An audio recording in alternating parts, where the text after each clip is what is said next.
This is Michael Fox, and this is the Prospector News Podcast. And joining me once again, we have the national investor, Chris Temple. Welcome aboard, Chris. Mike, how are you? I'm doing good. A little bit cold where I am, but I guess you got back from sunny Puerto Rico and a really good conference there.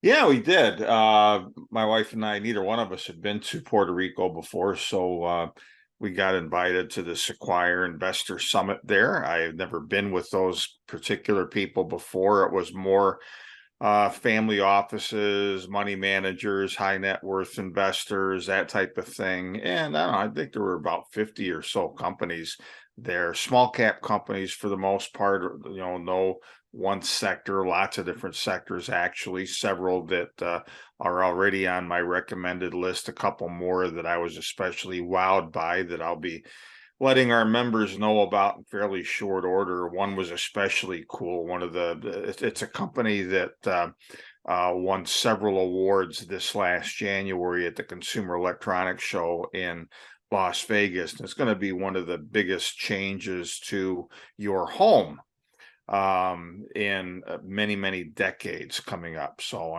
I'll just leave it at that, because my paid members are the ones that are going to hear about this uncovered gem first. But there's always a benefit to being a paid member. That's for right. Sure. But anyway, it was a good conference. Saw a couple of people I hadn't seen in quite a while. One in particular was nice to see one of the CEOs of one of my all-time best biotech stock recommendations. That ticker I will give you, folks. It's AVXL on a NASDAQ. Look it up. They've got some of the best science, if not the single best science, for central nervous system disorders. We've been in and out of this stock for almost a decade now. I think it's been.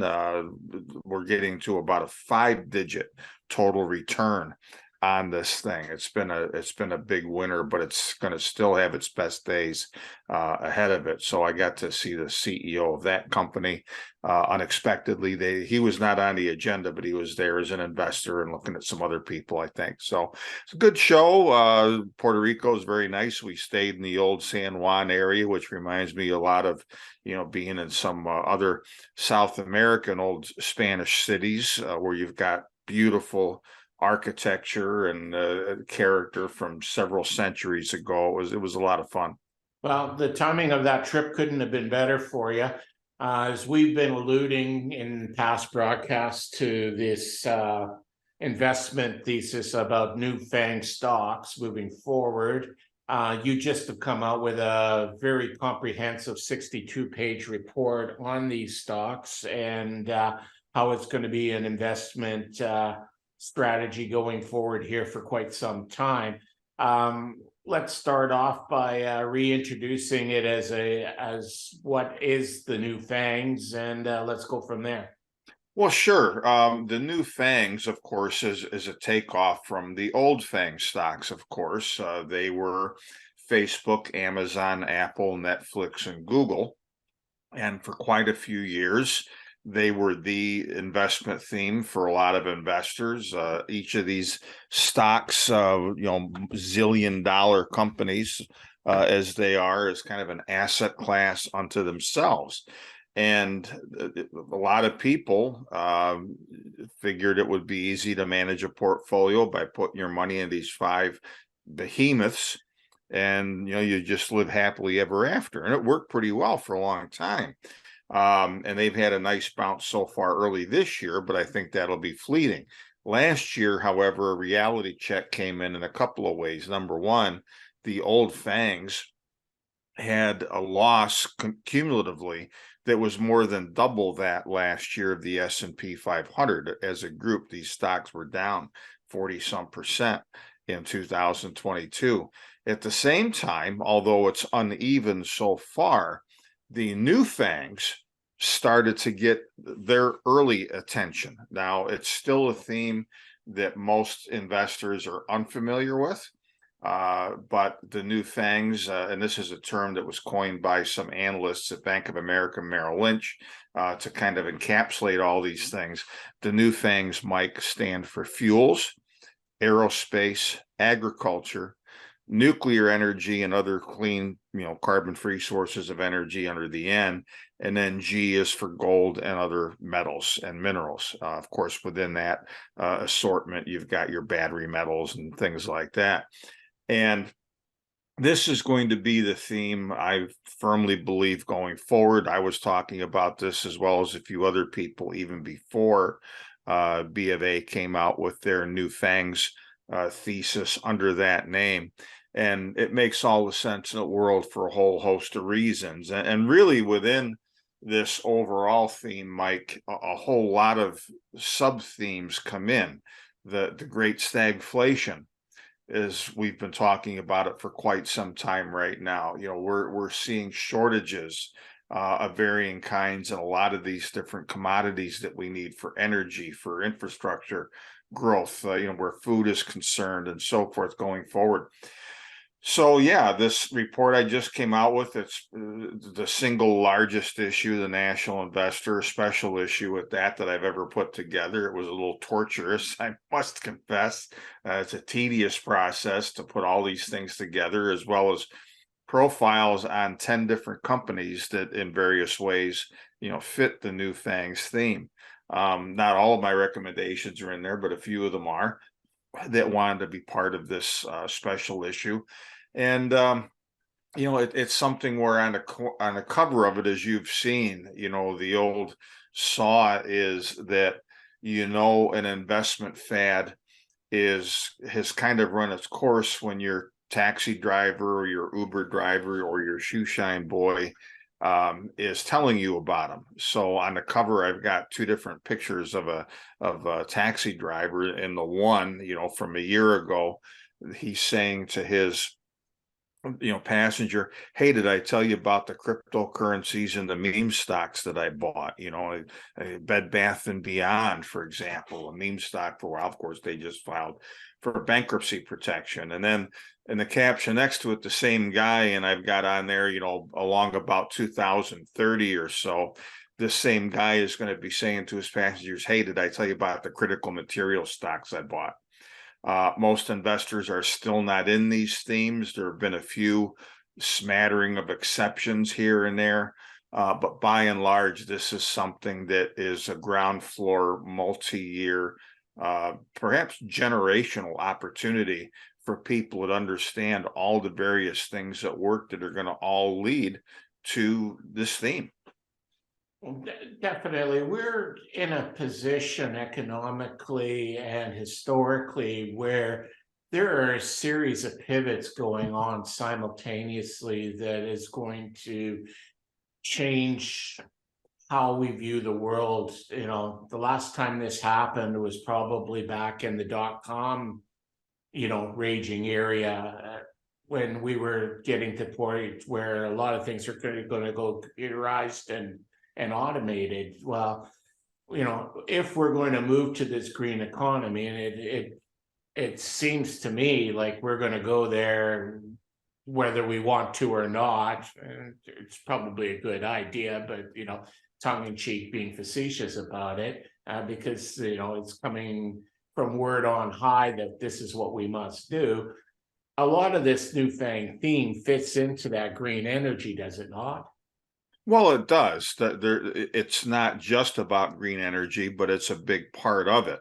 If you take a step or two backwards, Mike, and I love to refer to this lady, when we're having this discussion quite some years ago on the floor of the U.S. House, a lady who is today still the longest serving Democrat woman in the House of Representatives, Marcy Kaptur, got up and gave what was called a special order speech. And this is where Congress critters down here, at the end of the regular day, if they want to get up and spout off about something, everybody gets 5 minutes to talk about whatever they want, some special organization in their district, the heartbreak of psoriasis, something else in the news, whatever they want to discuss.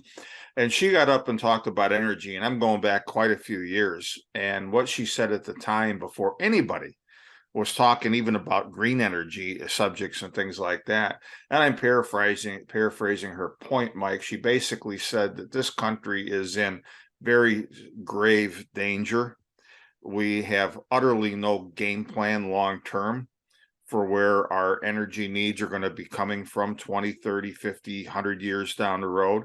If you look at Democrats, it's all, these pie in the sky notions, instead of a chicken in every pot, it's, a solar panel on every roof and an electric vehicle in every garage today, without having any idea or interest really in putting together the pieces to make that happen.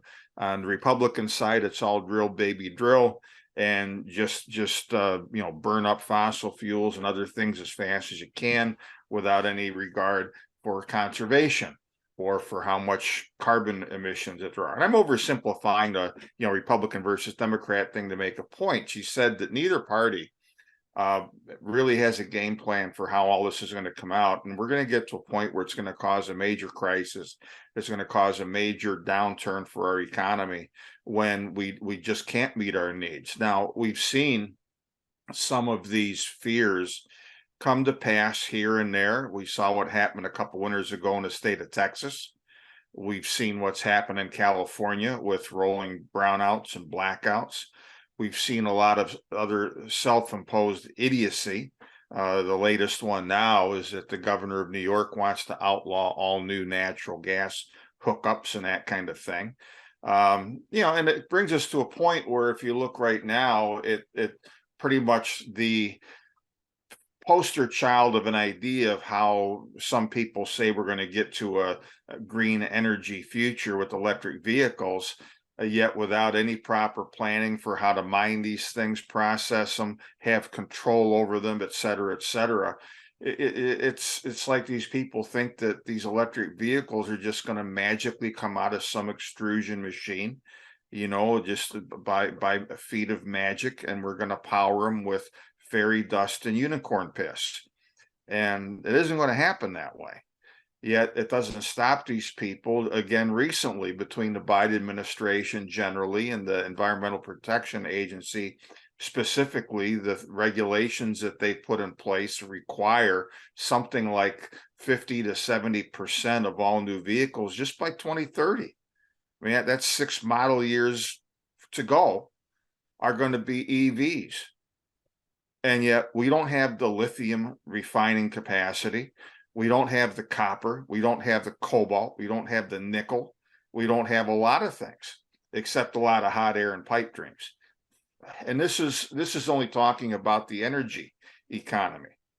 The administration on the other side of things came into office promising to drive the fossil fuel industry into extinction. Well, clearly it hasn't done that. And now Biden, and especially his Treasury Secretary Yellen, want us to forget the things that they've said and done already to harm the fossil fuel industry. But they've done enough harm to where we probably have already seen the peak oil production we're ever going to see in this country. The shale boom is on a downhill trajectory now. We've gotten all of the new oomph in past years that we're going to get out of that.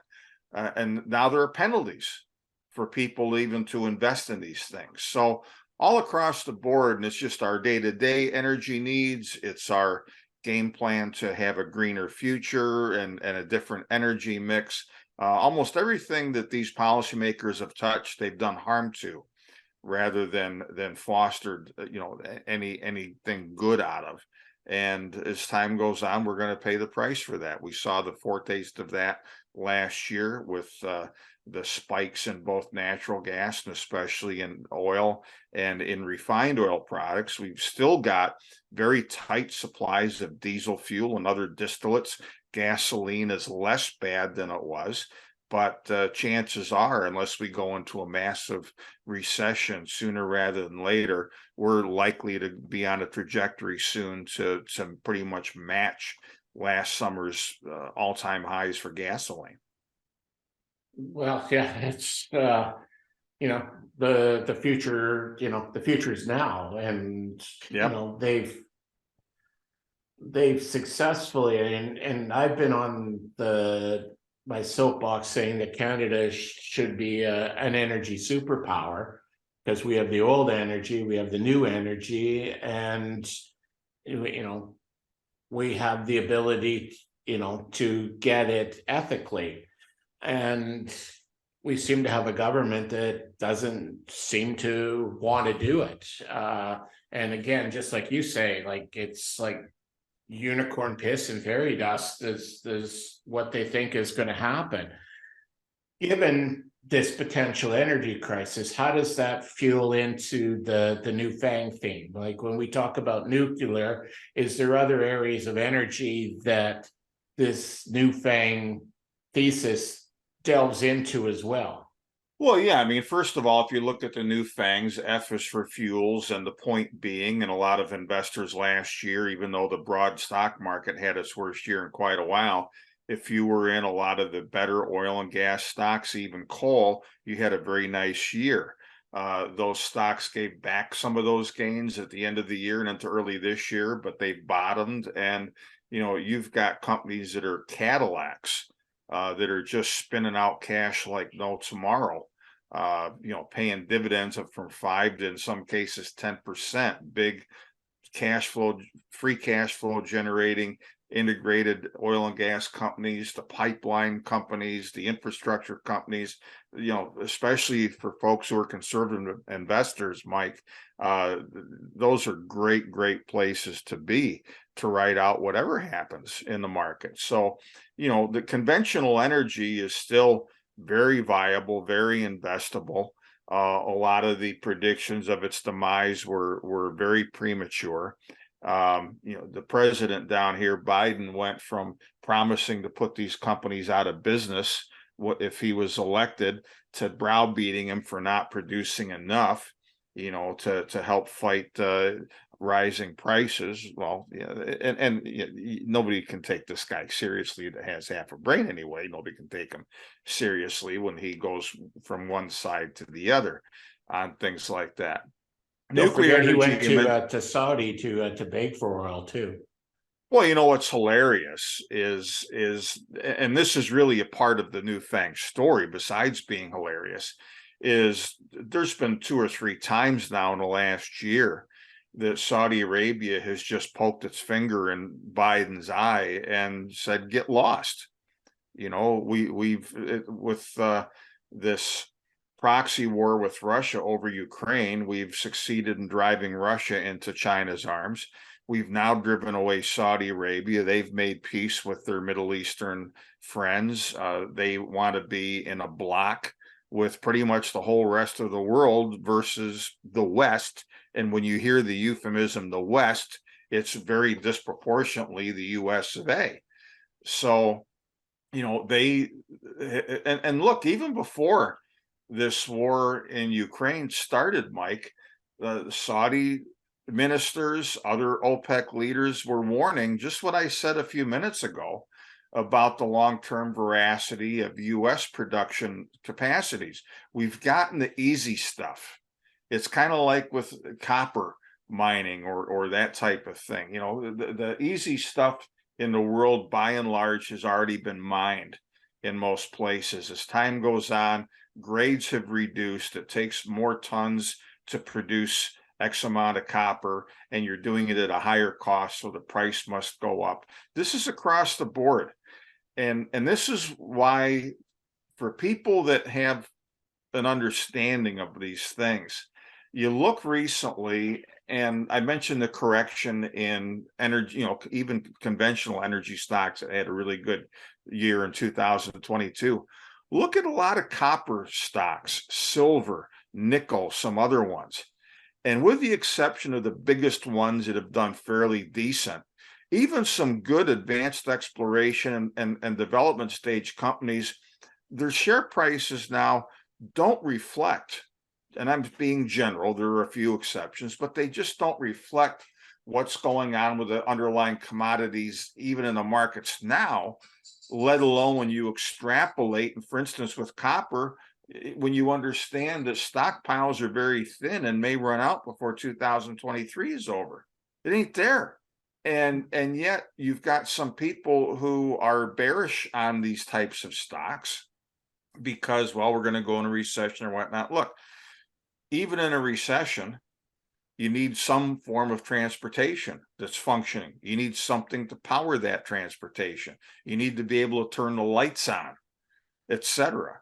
So here again, with almost all of the commodity themes within the new FAANGs, it's not a story of, well, they're going to do great if the economy does well and less great if the economy goes in a recession.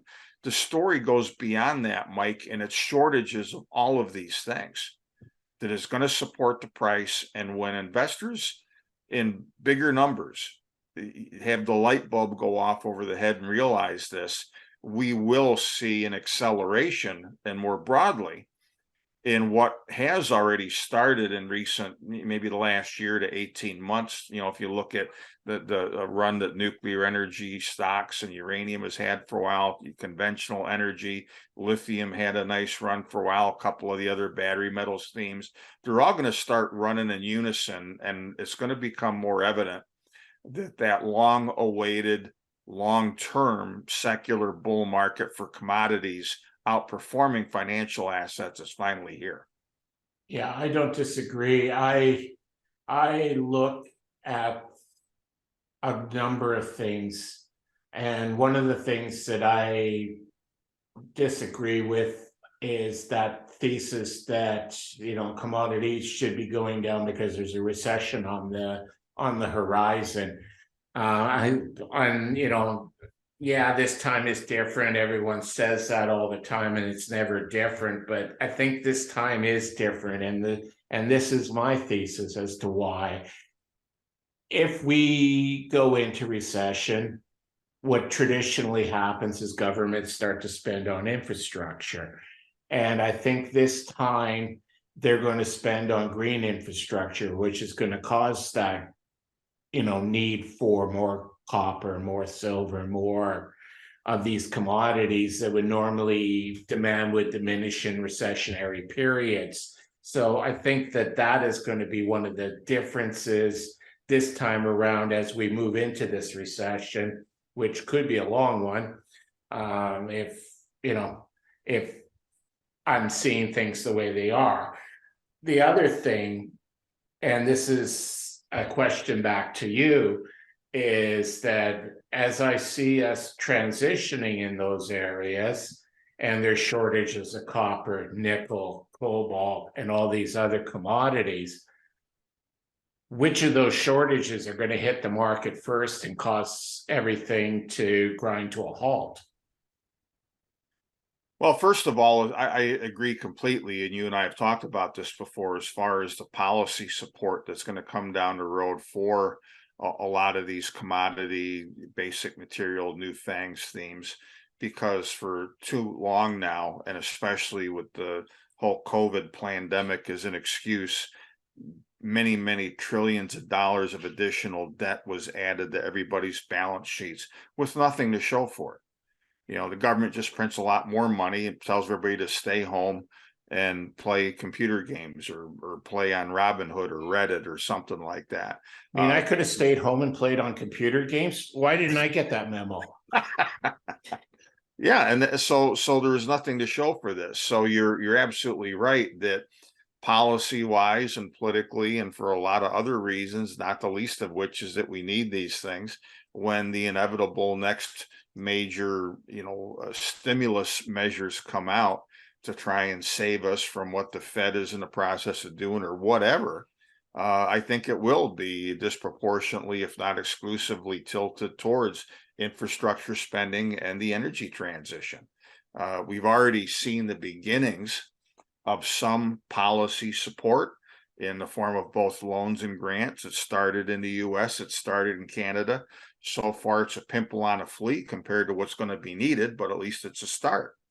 Where at least in some individual cases, you've got support for gigafactories, for lithium hydroxide plants, for other types of things to help with infrastructure, for nuclear energy as well. Nuclear energy, to throw this in, and I've alluded to it a couple of times, it has been the least bad element of the new FAANGs, in that there has been some, again, too slow, but slow, belated support. And especially, and this is a big thing that underpins a lot of these too, Mike, especially here in the US, we've got a World War III over commodities and currencies that is already underway.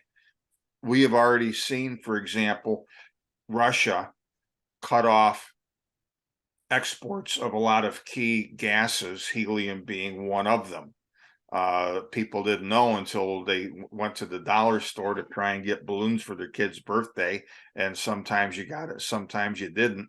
That we can't supply our own helium for balloons, let alone for guidance systems and rockets, let alone for MRI machines and other medical equipment, which require helium for their smooth and efficient and accurate operation. The next thing that's going to happen as the US and the EU continue to try and throw these unworkable and cockamamie sanctions against Russia, the next thing to go is going to be not just uranium, but enriched uranium. The US gets 20% of our entire power needs met by nuclear energy. And we do not have the capacity. We do not have the uranium that is being produced yet. We do not have the enrichment capacity at all. And now there's a crash course to try and get that back. After the Second World War, the US was the nuclear energy king of the hill, unfortunately anchored in the military use of nuclear bombs at the end of the war. And there wasn't anything that we were not the first at doing, a lot of it with the help from escaped and or captured German scientists, and we squandered all that. We gave it all away, and that's not the only area where we gave away the ability to control our own destiny. The southern or south central North Carolina, not too far west of Charlotte, was the birthplace in the world for lithium processing and the science for how lithium becomes usable material for a variety of needs. And there hasn't been an operating mine in that massive area, that what's called the Carolina Tin Spodumene Belt, for a long time. But one of my 10 baggers of the recent past, Piedmont Lithium, they've got one of their projects is in that area. Albemarle, one of the big global giants that still processes lithium in North Carolina, all of it imported, most of that, those imports from Chile. They're looking at reopening their Kings Mountain mine in North Carolina. So, these things are coming along, but not nearly fast enough to avoid what's going to be new crises down the road. We got the first taste of it last year in the summer with high gasoline and diesel prices. We're going to get those revisited with a lot more. It could be the inability to get all of the enriched uranium that we need will be the next thing for utilities in this country. There's the other policy questions too, as it relates to electric vehicles. You talk about the lithium batteries and those areas, but an electric vehicle on average is about $65,000-$70,000. You're getting up there with a fuel-powered Mercedes-Benz or BMW in a lot of ways. And with higher interest rates, that means higher financing. Can the average Joe Q public actually afford to buy these electric vehicles that the government's going to mandate you have to have?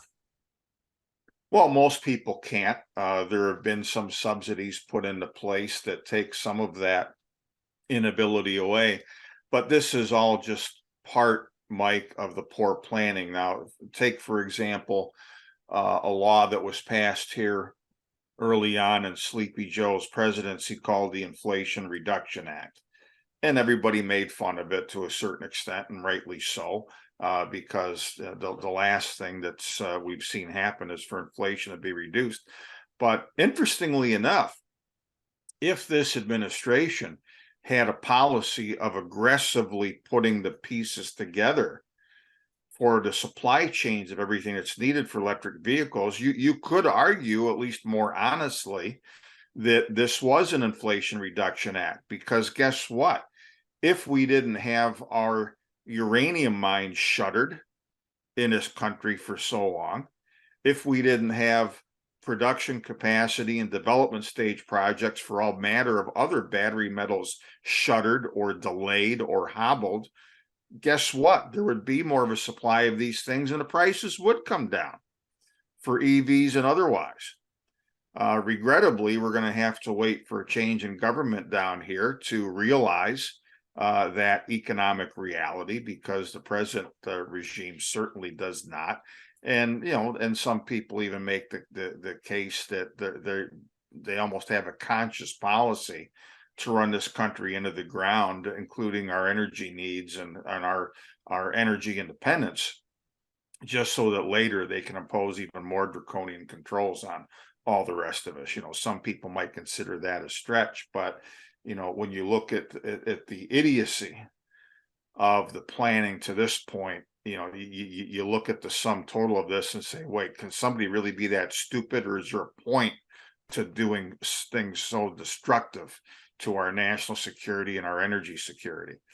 Because this country for decades pretty much had its way with anything and anyone in the world it wanted, and those days are coming to a close. We're going from a U.S. dominant world to a multipolar world with the new BRICS and competing currencies and all that. Doesn't mean the U.S. is going to be dethroned next week or next year, nor is the U.S. dollar going to be dethroned as the reserve currency next week or next year. But our ability to get what we want when we want it cheap is ending.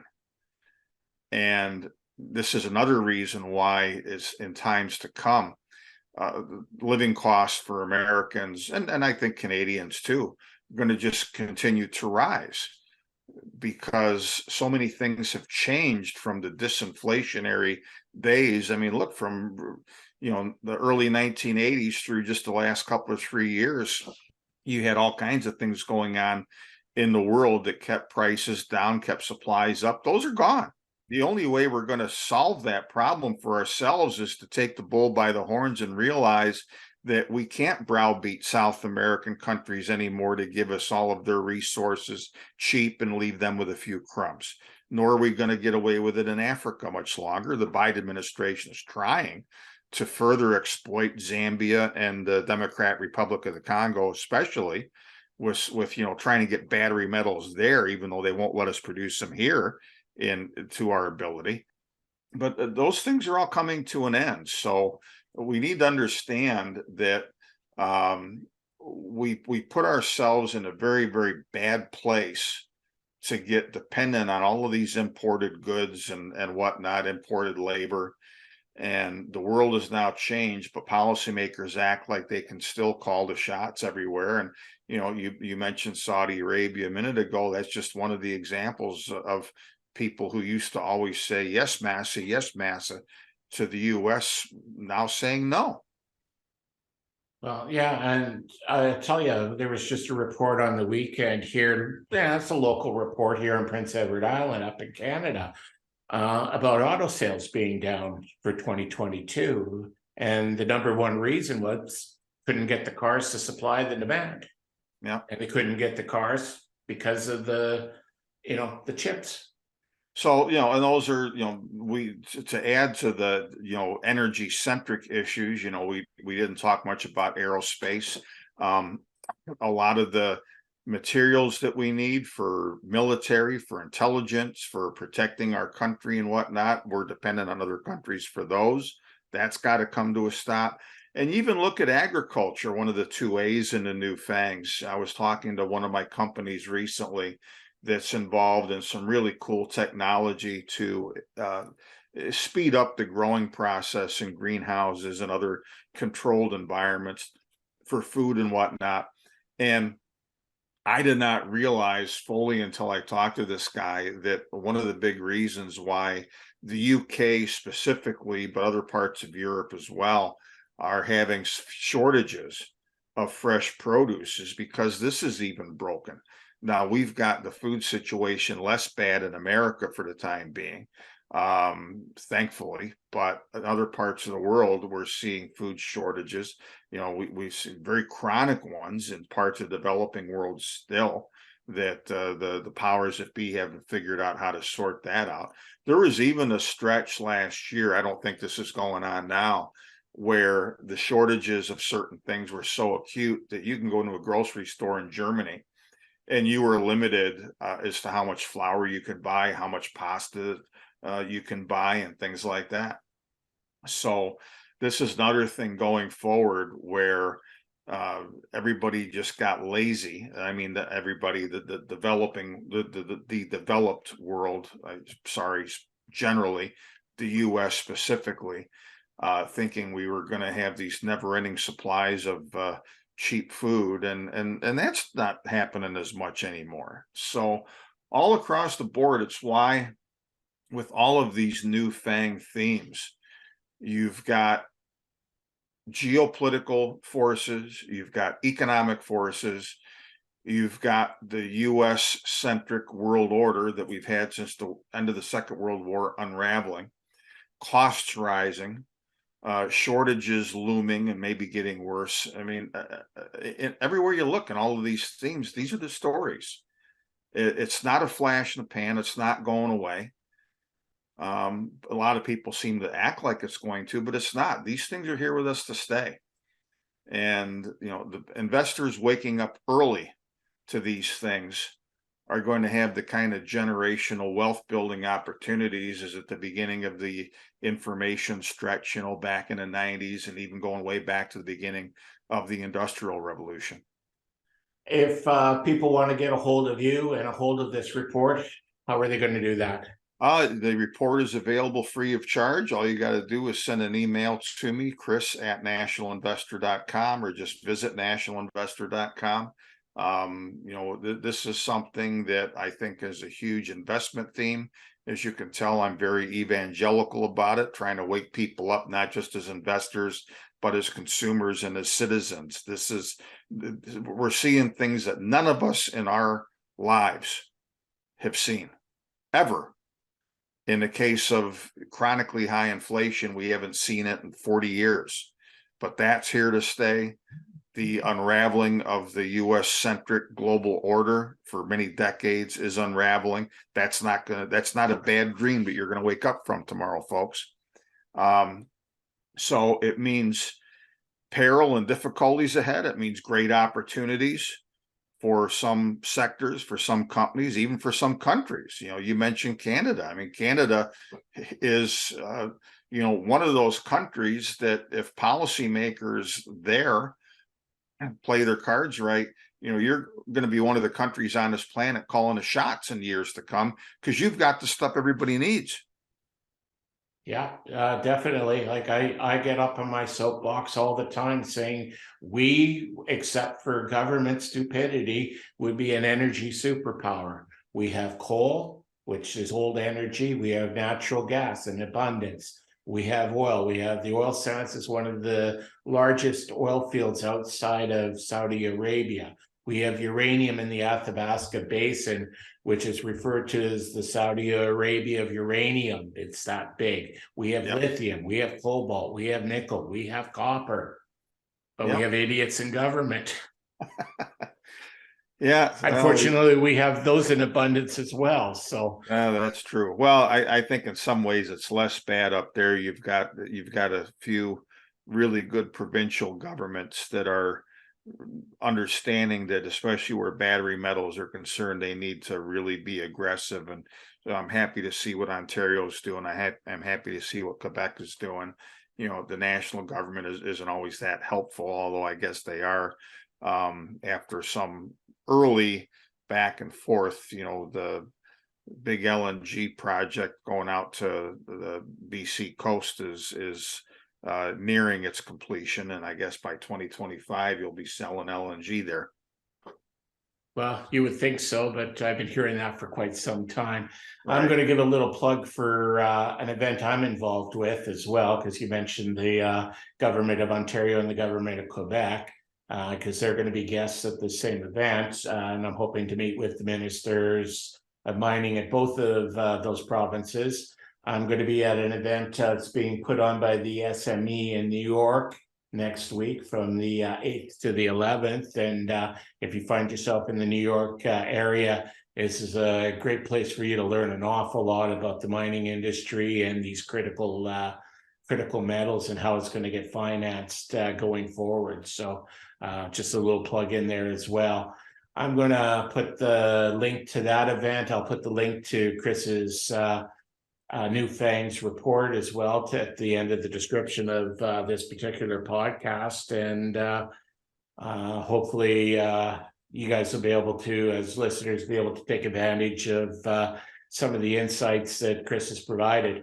So until next time, and I'm sure we're going to continue to talk about these FAANGs as we move down the road. I think this is probably a good place to cut us off today.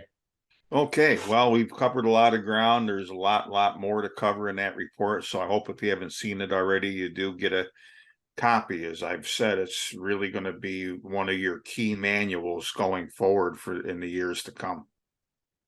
I agree. Thanks again for joining me, Chris. Okay, Mike, take care.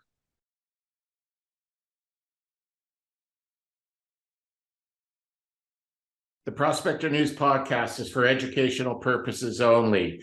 The opinions expressed are those of the participants and are not to be taken as investment advice. Listeners need to do their own due diligence and seek advice of a licensed investment advisor.